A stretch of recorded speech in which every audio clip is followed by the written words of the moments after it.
Так, я в прямому ефірі. Тож, давайте починати. Apple і візуальні техніки, які Apple використовує. Значить, всі знають Apple, всі користуються Apple, і всі, мабуть, зі мною погодяться, що у Apple дуже-дуже сочний, жирний бренд, той, який дуже багато інших компаній наслідують. Тож сьогодні я хочу з вами поговорити саме не про... Ми не будемо розбирати дизайн-систему по дрібничкам, ми не будемо розбирати там прям будову бренду. Я хочу вам показати, як ми можемо діяти, коли до нас приходить клієнт, а в мене було за цей рік тільки 2 таких, і кажуть, я хочу як у Apple. І що ж ти будеш робити? Спочатку здавалось, та що там робити? Текст, біла фотка, біле тло, велика фотографія і все, у нас все класно. Але насправді, коли починаєш трошечки глибше копати все, то у них доволі класна дизайн-система. Вони використовують багато прийомів, з котрими можна перенаслідувати, і котрі можна інтерпретувати в свій дизайн, в свої проекти так, щоб тільки покращити їх. Нам не обов'язково робити прям в точності 100%, як роблять вони. Ми собі можемо спокійненько просто зробити так, як нам подобається, як ми вважаємо буде краще для бренду, і перевикористати якісь візуальні фічі, можемо перевикористати якісь елементи, можемо якісь брендові стратегії теж, бо у них, давайте ми погодимося, що у них досить сильна бренд-стратегія. Отож, Apple – це став еталон якості і стилю в останній час. Дизайн Apple має значний вплив на всю індустрію технологій. Багато виробників прагнуть слідувати цим принципам мінімалізму, створювати пристрої з простими і елегантними формами. В цьому є свій плюс, тому що Apple у нас дуже багато займається саме accessibility і всякими такими штуками. У них дуже дружній бренд, абсолютно для всіх, і це топ, я це рекомендую. І, здається, є зворотня сторона, тому що у нас не так багато маневрів для креативності, в тому, що ми починаємо трохи опиратися в якісь гайдлайни, стандарти і все інше. Тобто в цій еталонності є у нас як плюс, так і мінус. Як ви бачите, я тут на слайдиках вам показую декілька прикладів інших компаній, котрі наслідують ці стилі, котрі мені сподобалось саме як наслідують. Тобто вони перевикористовують деякі інтерфейсні штуки, вони перевикористовують якісь такі штучки, як от, наприклад, оці от 3D-шки із цим зам'юченим текстом на бекграунді і з неба, тут просто його не видно. Тобто отакі от всякі штуки, як кольоровий текст, маленька деталька, яку вони підчепили, якось інтерпретували у свій бренд і використовують. У них є такі, знаєте, як референс до цього стилю Apple, але в той самий час вони і розвивають свій бренд самостійно. Тобто не просто беруть і роблять так само, як у Apple, а вони доповнюють своїми якимись візуальними елементами, щоб показати оцю от саме трендовість. Філософія мінімалізму і прагнення до досконалості в кожній деталі. Це, мабуть, от основна така от core-фіча нашого бренду Apple. І, в принципі, у них така от основна позиція – це мінімалізм і досконалість. Я думаю, всі це знають, навіть через їх рекламні слогани усілякі, в принципі, те, як побудована їх бренд-маркетинг-стратегія для того, щоб цей бренд став не тільки такий у всіх на слуху і все інше популярним, але також, щоб коли казали про Apple, всі думають саме про доскональність, про майстерність всього цього. Ми не будемо тут розводити дискусії на тему Apple, Android або щось таке, Windows, MacOS, але в цілому ви зрозуміли, що в принципі їх бренд-позиція веде до такого, що вони прагнуть до досконалості і в тому, що вони специ у цій сфері. Основним принципом, яким вони керуються, це є, як я вже і казала, мінімалізм. Як бачите, у них нічого немає такого прямо мільйон елементів чи чогось такого, просто жирний продукт, жирний текст контрастний, великий, і все. Це, в принципі, мінімалізм, але наскільки ж зачепила б ця презентація Vision Pro, бо після цього до мене виходить презентація Vision Pro, на наступний день приходять мої клієнти і кажуть, ми передумали, ми хочемо, от як бачили Vision Pro, ми хочемо так само. Тобто, от навіть от в такому стилі людям це подобається, і люди надихаються цим. Цей принцип можна сформулювати як менше – це більше. Less is more. І це відображає ідеологію компанії, де кожна деталь має значення, але при цьому немає абсолютно нічого зайвого. Це, до речі, цитата одного німецького архітектора. Ім'я, вибачте, я не прочитаю правильно, тому я не буду каверкати це.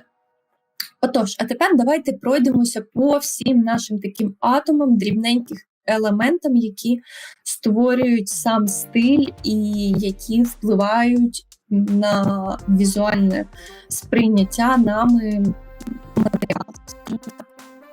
Перше, чого ми будемо розбирати, це типографіка.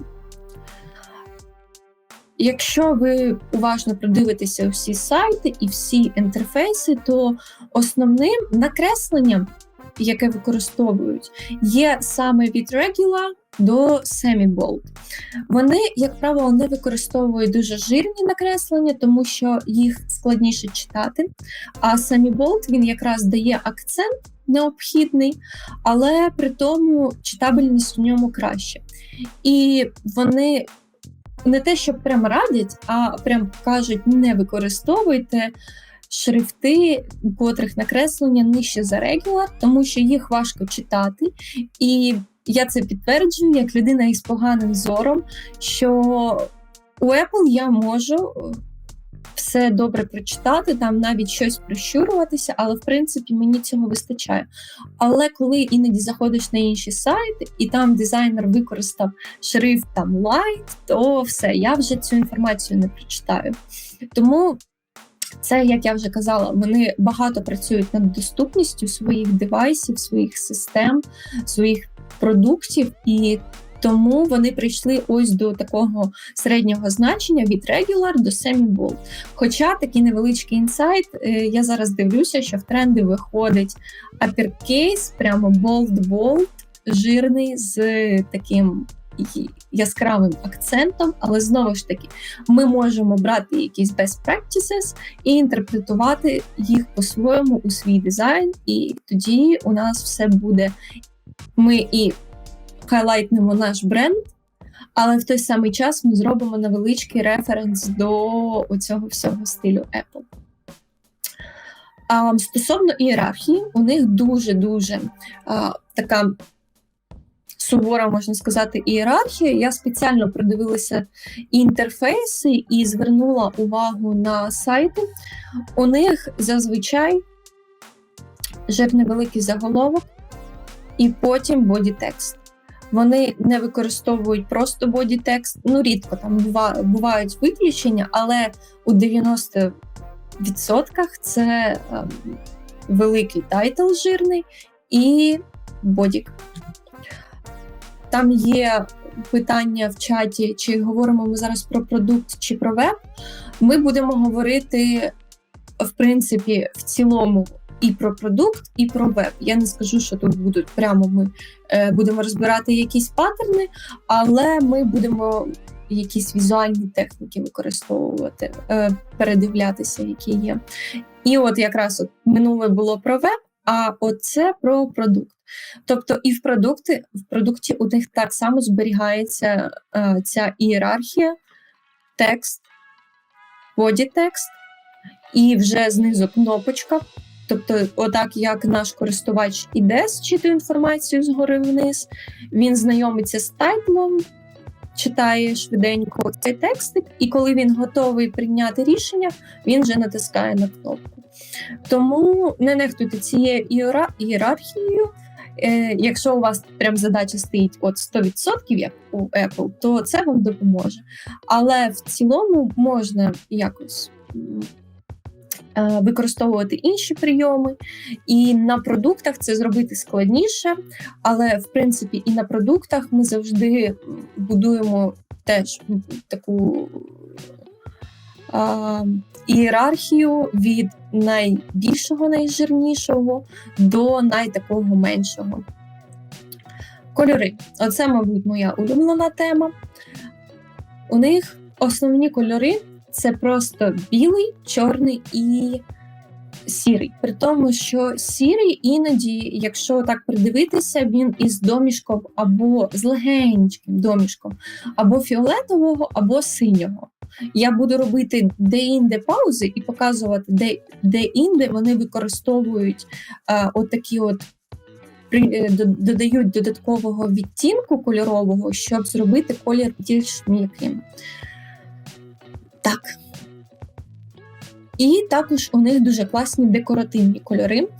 Вони використовують палітру із, мабуть, абсолютно всіх кольорів, але переважно, звичайно, це синій.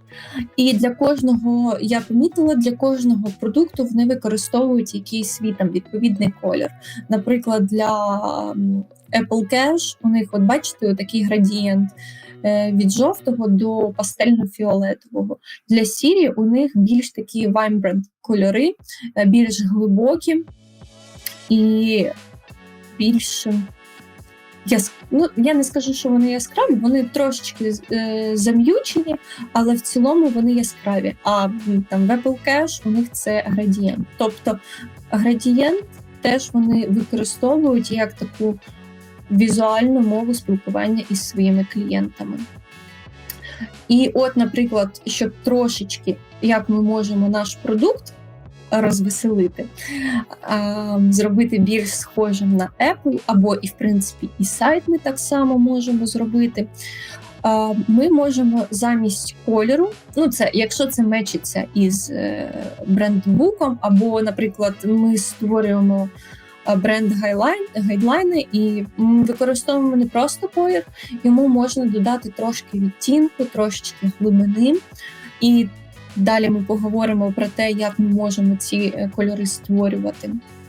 І от такого невеличкого, знаєте, такого ледь помітного свічення.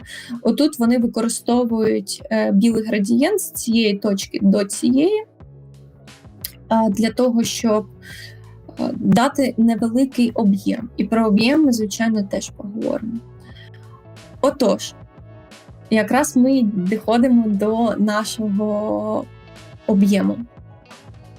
На платформах Apple, як правило, об'єм створюється за допомогою оцієї от прозорості і непрозорості. До речі, запам'ятайте цей баг, зараз ми про нього теж поговоримо. Ми створюємо його за рахунок прозорості, непрозорості, а також розташування елементів у просторі так, наче вони, знаєте, як стоять один на одному. І тому ця напівпрозорість, що дає нам об'єм і глибину, вона може покращити інтеграцію елементів переднього, заднього плану і візуально створювати поділ між шарами. Тепер трошечки повертаємось назад і до кольорів, і до об'єму. Як ми можемо це все зменшити? І як вони будуть, от ми далі будемо це розбирати, хочу вам пояснити таку теорію, прямо яка йде із живопису, і яка йде із нашого життя. От ми бачимо з вами фотографію, і у нас стоять два об'єкти, два яблучка, один зеленого кольору, інший червоного кольору. І у нас є сіре тло. Як бачите, червоне яблуко дає невеликий червоний рефлекс на сіре тло, а також дає рефлекс, теж ледь помітний, але він дає рефлекс на зелене яблуко, на його світлу сторону. Це взагалі такий прийом, який широко використовується у живописі. Тобто, окрім там світло тіні, є ще бліки напівтіні, напівсвітло. І є ще така штука, як рефлекс. Це те, що як об'єкт наш впливає на тло, і як наше тло впливає на об'єкт. І тому, якщо ми повернемось назад сюди, за рахунок цієї непрозорості, цього ефекту скла, досягається цей ефект реалізму, коли у нас елемент бере в себе трошечки як від тла, але в той час у нього є свій білий колір. Ми розуміємо, що він білий, але на нього наче впливає оточуюче світло тла. За рахунок цього у нас йде взагалі отаке поєднання діджитал, нестандартного, нереального, тобто все це створено людиною, але є такий невеличкий такий як точ від реалізму, там, де ми використовуємо техніку, яка у нас є в живописі, в реальному житті, для того, щоб якось наслідувати це і додавати більше життя у наші продукти. Також об'єми глибину ми можемо розглянути отут невеличкий такий от приклад вам. Як бачите, це з їхнього сайту, якщо я не помиляюсь, з реклами App Store. У них є просто картки. І є картки, вони фотографії. На фотографії, як ми з вами всі добре знаємо, дуже важко покласти текст так, щоб він був контрастним, читаємим, і при цьому це було гарно. Я не пам'ятаю точно, чи було таке в матеріалі. Десь в якихось гайдлайнах я бачила, що треба накладати напівпрозору плашечку і на ній вже писати, наприклад, білий текст. От. А можна трошечки погратися із цією плашечкою, як я отут зробила. Бачите, я додала невеликого ефекту завдяки режимам накладення кольору. І текст у нас почав рефлексувати від бекграунду. Тобто він став не просто сірим, а він отримав у нас кольори бекграунду. І так само я додала ефекту накладення тут. Не ідеальна читаємість, але у нас немає цього такої, не знаю, як на мене, вона вже стала трошечки навіть вульгарною сірою лінією. У нас є просто елемент, який наче в просторі відходить назад, і тому він затемняється. І так ми досягаємо нашого оцього затемнення, але воно виглядає натурально, воно виглядає реально, а не так, що просто ми поклали чорну плашку. Ось, як такого можна досягти? Я вам виписала це з деяких елементів, які у нас були. Як бачите, можна використовувати не просто вебка закриває частину контенту, бачу, зараз, а я вам, мабуть, так і не зроблю. Одну секундочку, я постараюсь посунути вебку, якщо я це зможу. А я не можу посунути вебку. Я вам просто прочитаю, що було написано. Так, якщо я зараз почну переставляти камеру, то я знов все зламаю. Я боюся вже. Тут написано, в принципі, luminosity 15% і color burn 30%. Тобто трошечки менш насичений, ніж це на філ і на текст.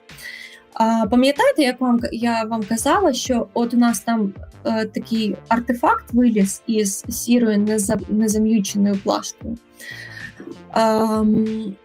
Щоб ви на це звернули увагу. Тобто так, класно, коли ми можемо взяти і покласти отак текст, ми досягаємо цього ефекту, що він наче темний, але при цьому він наче, знаєте, як на склі, котре замерзло, наче отак пальчиком пишеш, і от такий от ефект ми можемо досягти, використовуючи це. Я вам потім, як треба буде, я вам скину всю цю презентацію і подивитися, щоб собі використовувати. Я не кажу, що використовуйте прямо отак. Це вам як ідея, більш там десь світлий колір, більш темний, з цим треба розібратися, це треба покрутити. Перший час ви будете це використовувати трошки перебільшуючи, можливо, але в цілому ви потім прийдете до цього от результату, коли у вас це просто як акцентик такий невеликий, як декоративні елементи можна так використовувати, особливо коли у вас на тлі градієнт, і коли ми там, наприклад, ставимо просто чорну стрілочку, вона виглядає, знаєте, як псує зовнішній вигляд. Якщо ми додамо трошечки такої от грайливості, таких ефектів до наших стрілок, то вони вже будуть зовсім по-іншому. Так само, як можна якийсь незначний текст, або якщо це великий текст на все зображення, його також можна отак використовувати для того, щоб досягти цієї глибини. Лише враховуйте, що він буде не настільки акцентним, як просто білий або чорний текст. Він може гарно грати як другорядний. В чому іще плюс такого ефекту? Це в тому, що це той самий текст. Він добре на білому, добре на чорному. Як я вже казала, за артефакт. Є такий нюанс, що вони складно рендеряться. У фігмі так точно вони складно рендеряться, і якщо ви будете постійно це використовувати, воно буде навантажувати фігму, і під час презентацій це буде впливати. Не можу вам точно сказати, як це буде впливати, якщо це веб або продукт, бо там трошечки інакші процеси, але теж враховуйте, що це буде навантажувати і процесор, і, в принципі, комп'ютер, для того, щоб це правильно і естетично гарно відрендерити. Тому враховуйте це і використовуйте з розумом. Десь як додатковий елемент, десь як у нас там зовсім ніяк не лягає і воно виглядає дуже погано, тому ми його використовуємо, щоб у нас був м'якенький такий відтінок. Тоді так, але не загравайтесь з цим, інакше можна все зламати і буде не дуже гарно. Тобто використовуємо особливо там в шотах, будь ласка, скільки їх завгодно, головне перевірте, щоб після рендеру воно нормально, коли залили, воно нормально лягло, бо то було зображення, бо воно так не рендерило в презентації взагалі. І зображення все одно відрендерилось погано. Тобто перевіряйте, щоб потім на дрібл не полетіло із такими от артефактами. Як іще ми можемо досягати об'єму і глибини? Це, звичайно, давати тіні десь, напівтіні. Отут я вам показала, як працює світло і тінь. Як бачите, вони використовують це одні й ті самі дизайн-елементи, просто тут у нас є невеличка градієнт світлий, а тут у нас така, отут він є, а тут у нас є тінь знизу. І якщо ви придивитеся, то тінь на синьому елементі, як ми і казали, коли дивилися на яблучка, тінь на синьому елементі дає синю тінь. Так само, як і тут. Вона дає не чорну тінь, вона дає синю. Можна брати темний колір десь у вашій палітрі і ставити режим накладення, наприклад, Multiply. Він непогано тоді лягає і от створюється такий м'якенький ефект. Так само, як і тут. Бачите, він сірий. Мені здається, він трошки з легким домішком фіолетового. І, значить, наступне у нас це матеріали. Як ми вже з вами поговорили про об'єм, про глибину, про колір, як це все створюється, так ми можемо подивитися, як використовуються матеріали. У нас оцей об'єм глибина, про який ми говорили, ми можемо його створювати за допомогою інтенсивності кольору. Тобто щось основне, ви бачите, воно у нас яскраве, щось другорядне, воно вже зам'ючене трошечки. А якщо це розкласти, ми можемо отаку схемку я вам намалювала. Тобто у нас є тло, над тлом у нас є наша плашечка, будемо назад, оця плашечка. Вона напівпрозора за рахунок того, що вона у нас далі лежить. У нас є наш основний елементик, оця плашка з текстом. І як бачите, тут така легенечка тінь лежить. До речі, що цікаво, що вона промальована не як ефект в дизайн-системі, вона промальована не як ефект накладення тіні, а як строк з градієнтом. Я дуже здивувалася, не знаю, наша вам ця інформація, але ви теж знаєте, що так можна. Тоді вона не дає, бо якщо це тінь, вона б давала і тут невеличкий рефлекс, там, наприклад, отак от вона. А так вона повністю покриває тільки оцю частину, там, де вона падає. От. І якісь акцентні елементи у нас мають яскраву тінь саме за рахунок того, що вони розташовані іще над цим тлом, тобто порахуємо на 4-му рівні, може навіть на 5-му, якщо ми розташовуємо їх вище, ніж текст. Ось по такому принципу. Блюр. На блюрі, чесно, не хочеться дуже довго зупинятися. Скажу вам тільки, що блюрити ми можемо не тільки бекграунд блюр використовувати, не тільки для заливок, для оцього скляних цих плашечок, ми також можемо використовувати його для тексту. Пам'ятаєте, я вам показувала табличку, там, де у нас були кольори, як ми їх там за рахунок різних режимів накладення могли давати їм цікаві ефекти. От так само, щоб зробити іще більш такий плавний, прямо от наче як трошечки він світиться і він грає усіма відтінками бекграунду, ми можемо створювати, накладати невеличкий блюр. Тобто ось десь 20, в залежності від розміру тексту. Тільки пам'ятайте, що це знову навантажується, не завжди можна класно відрендерити, але десь як акцент, як якийсь щось там, наприклад, на те, що буде на друк, наприклад, або те, що буде експортуватись з зображеннями. Взагалі, ефект просто пушка. Я його тепер завжди усюди у себе використовую, бо він дає більш м'який візуальний стиль, більш не от просто як ви використовуєте текст через непрозорість, а він стає об'ємнішим, він стає так, наче він вирізблений у це тло. І так само ми можемо використовувати це все на наших плашечках. Отут, я пам'ятаєте, я вам обіцяла сказати, коли є домішки синього.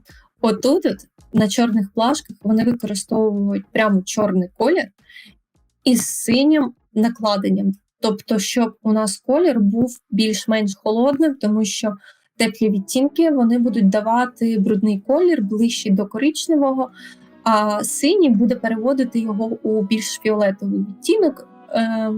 Він буде теж, бачите, тут брудноватий, але він буде трошечки глибшим і трошки чистішим, якщо додавати сині відтінки. Легко там, буквально світло-синій на 5%, і воно вже дає свій такий ефект. Ну, тепер поговоримо про композицію. Вона буде більше стосуватися вебу, але я думаю, що у продуктах ви теж зможете собі перевикористати ці прийоми і придумати, як їх класно задизайнити. Композиція у них, в принципі, в плані ієрархії дуже чітка. Це зверху вниз, від головного до менш головного, з великим акцентом на зображення. Пам'ятаєте, я вам казала, що буде елементи там, де вони не роблять тайтл. Вони не роблять його очевидним, але, бачите, є тайтл, котрий виділений текстом, кольором, більш насичений колір, і є менш насичений колір, який показує body text. Тобто навіть от в таких от дрібничках вони все одно зберігають цю ієрархію. Точність і простота. Як бачите, стосовно композиції, давайте будемо чесними, нічого складного. Просто стандартна сіточка, один великий елемент, все зліва направо, все зверху вниз. Нічого такого складного, але це, як ви бачите, вони додають оцей от легкий градієнт сірі. Як я і казала, пам'ятаєте, він більш насичений. І воно вже грає зовсім іншими фарбами. Ну і, звичайно, класна якість продуктів, класні рендери. Це невід'ємлива частина, ми ще про них поговоримо. Композиція, як правило, у них центральна, але, як бачите, вони теж з нею цікаво грають. Тобто у нас є центральна лінія, і тут по цій центральній лінії ми вирівнюємо так центральний текст, а тут у нас невеличкий шматочок тексту, який закінчується нашим продуктом.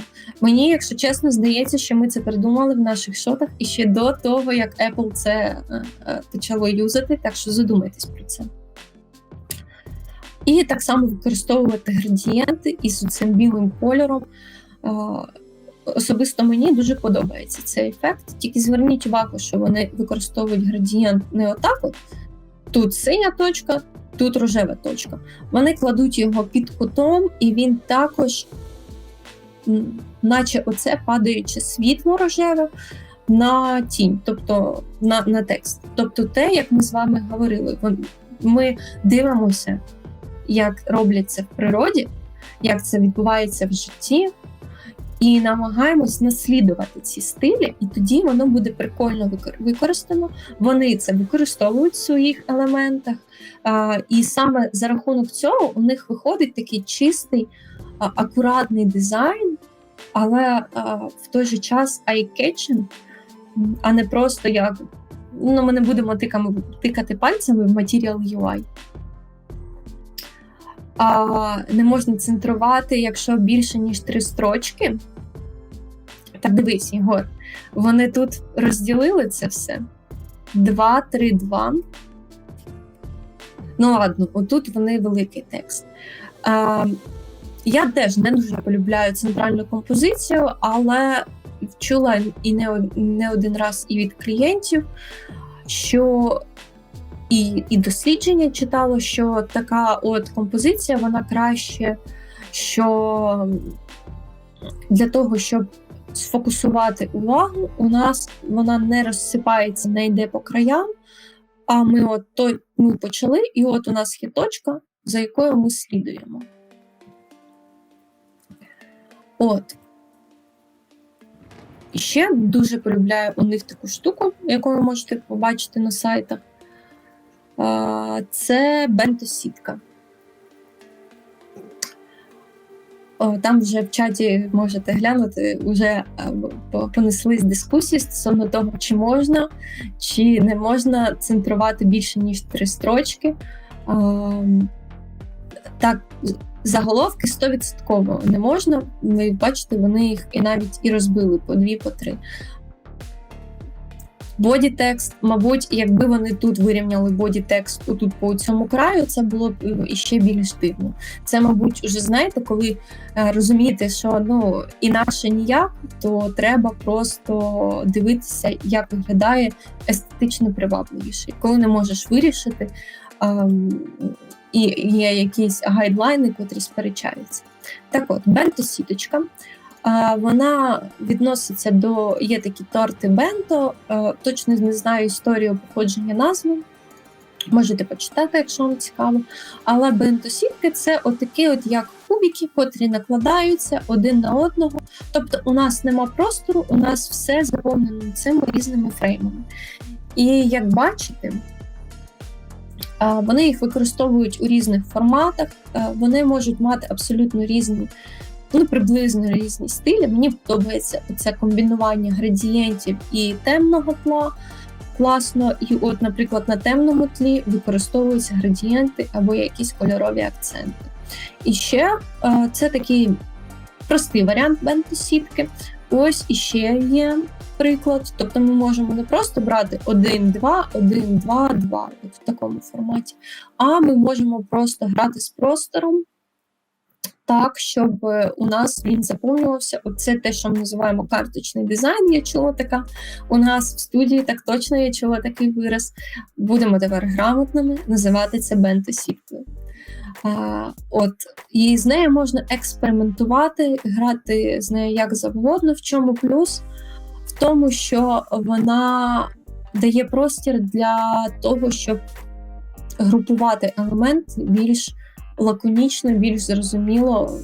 Отут шкода, камера закрила, не видно, але думаю, ви там нічого не загубили. Там просто шматочок фотографії. Як бачите, якщо на минулій у нас комбінувалася композиція всередині цих елементів, для маленьких елементів у нас була, для великих центральна композиція, а для маленьких по лівому краю, то тут у нас всі по центральній композиції. Але теж, знову ж таки, максимум 3 строчечки. Вони тоді, бачите, виглядають класно, естетично, але великий текст треба обережно юзати і зважувати всі за та проти. І контент. Думаю, тут нема сенсу розпилятися дуже сильно, тому що ми вже з вами говорили про їх основні цінності, про те, що less is more, менше – це більше. І, як ви бачите, по всім хіросекціям їх сайтів, тільки Siri тут хіба що багато елементів, але Siri, в неї така концепція того, що вона поєднує між собою одразу декілька елементів. І то, якби я робила, я б Siri винесла трошечки вище, а всі елементи трошечки нижче.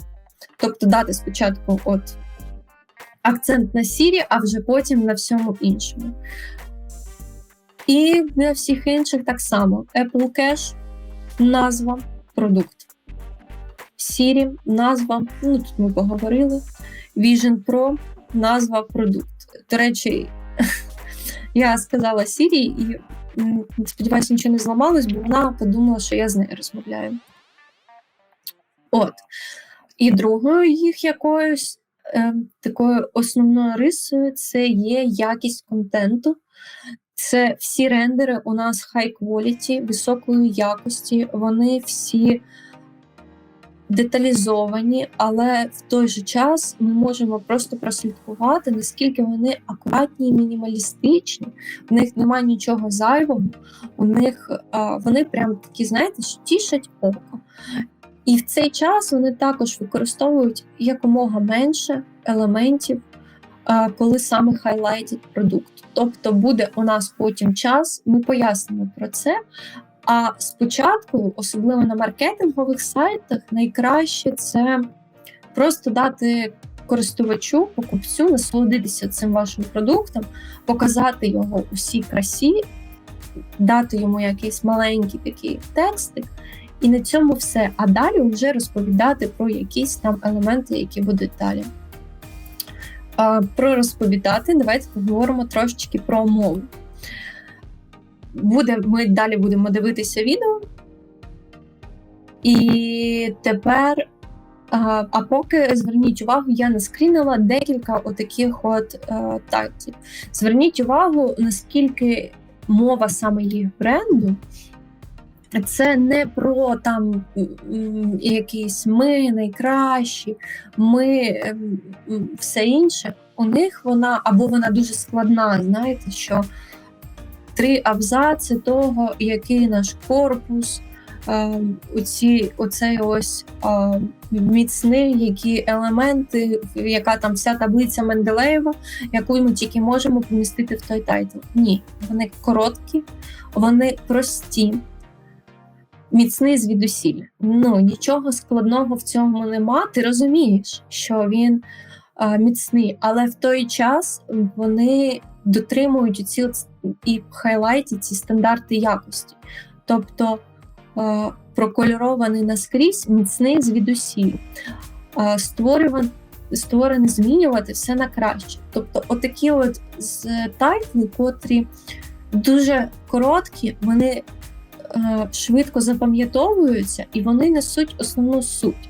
Так що, коли вам наступний раз клієнт дасть гору тексту і скаже, я хочу це все в Hero, хочу все це в тайтл, згадуйте в цю презентацію і починайте маневрувати і трошки скорочувати текст і приводити якісь такі аргументи в плані чогось такого, що бачите, вони використовують навіть отакі короткі слова вгорі, все важливе відразу.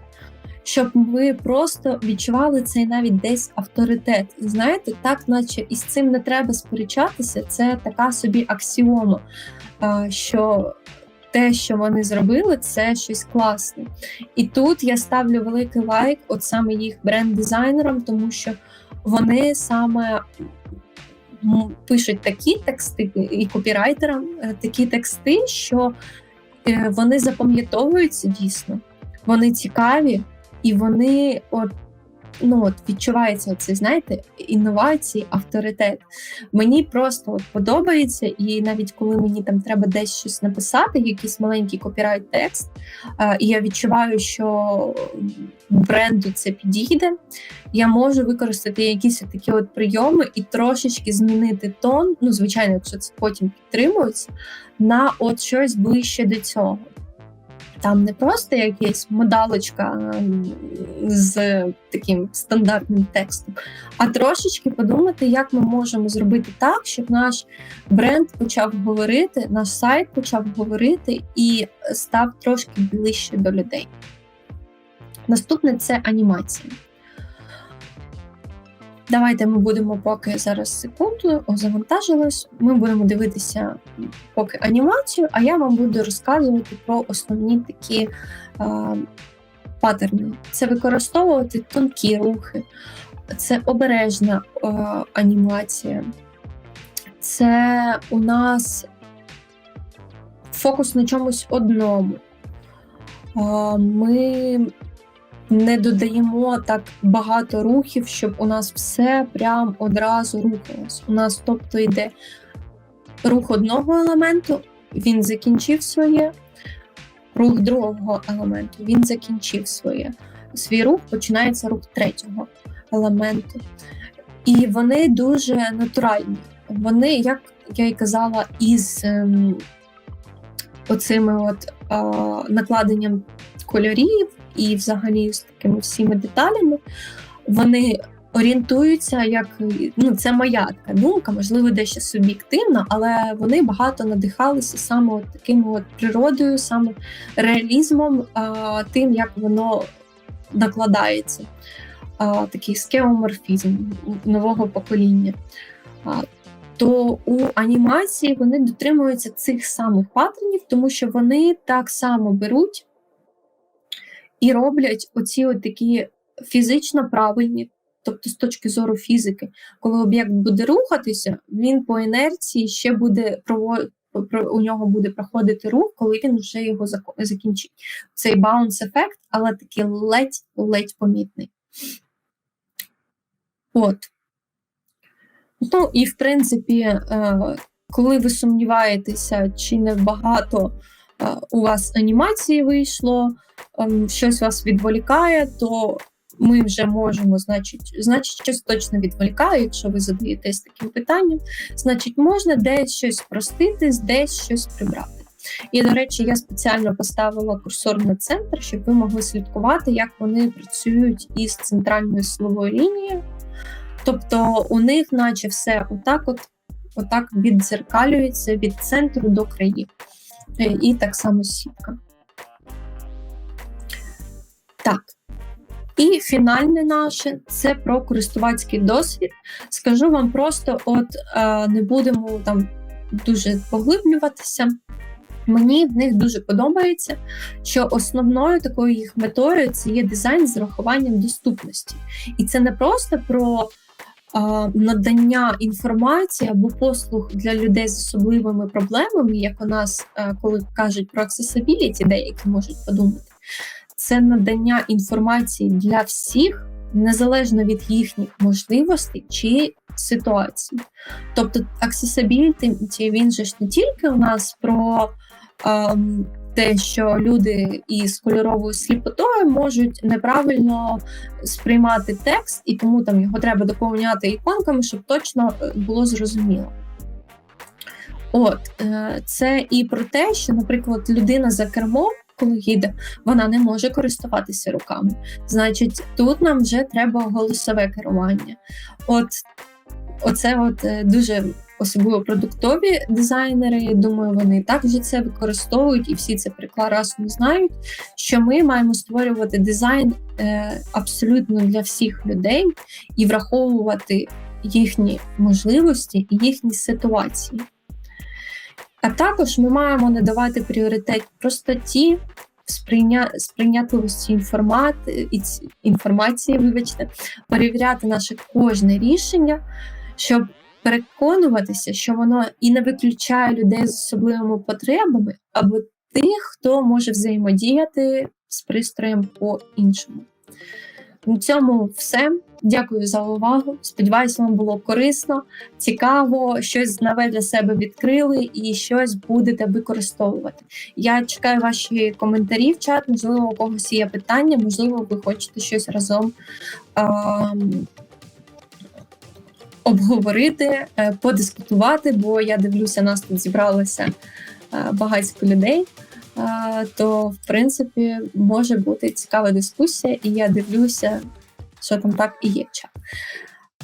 Про бенто, до речі, ми з вами розмовляли тут. Мені, дякую, підказали, що це в Китаї або Японії такі спеціальні судочки, в яких розкладали їжу. Я тепер згадала, це оці судочки, там, де у нас простір поділений, і, в принципі, звідси і прийшло. Дизайн Apple і других жирних компаній зав'язаний на бренді більше, ніж на дизайні. Так, у них є бренд, вони диктують свої нові правила, вони диктують це все, але в той самий час, якщо для них це працює, то, можливо, треба подивитися і проаналізувати, що вони роблять так чи інакше, що у них це працює, а у вас, наприклад, або у вашого клієнта ні, взяти це до уваги і обговорити. Центральна композиція – це інструмент Apple.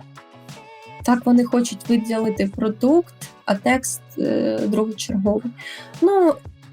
Мені здається, це ще може піти із тих часів, коли тільки верстка сайту тільки починалася, і тоді це, знаєте, як було зручніше, ніж це все, не було таких інструментів чи знань. Це моє припущення. Я можу і бути не права, або щось смішне говорити. І було легше якось відцентрувати, і звідси пішло, що воно отак легше і нейтральніше, і воно звідси, в принципі, пішло. Так, дивлюсь, нових коментарів наче більше нема. Останній шанс написати щось запитати. Я сподіваюся, вам сподобалося. Буду чекати наших шотів, де хтось використає оцей прийом з текстом. Якщо комусь треба, пишіть в Universe, я вам скину презентацію. І ще можу таке порадити, у Apple є гайдлайн, і у них є Figma-файли, там, де вони показують свої дизайн-системи і як вони це збирають. Там є де посидіти, покопатися і подивитися, як вони там що роблять. Я посилаю, добре. Я одразу покидаю все, а ви там вже самі подивитесь. Все, не буду вас більше затримувати. Дякую за увагу, всім до побачення.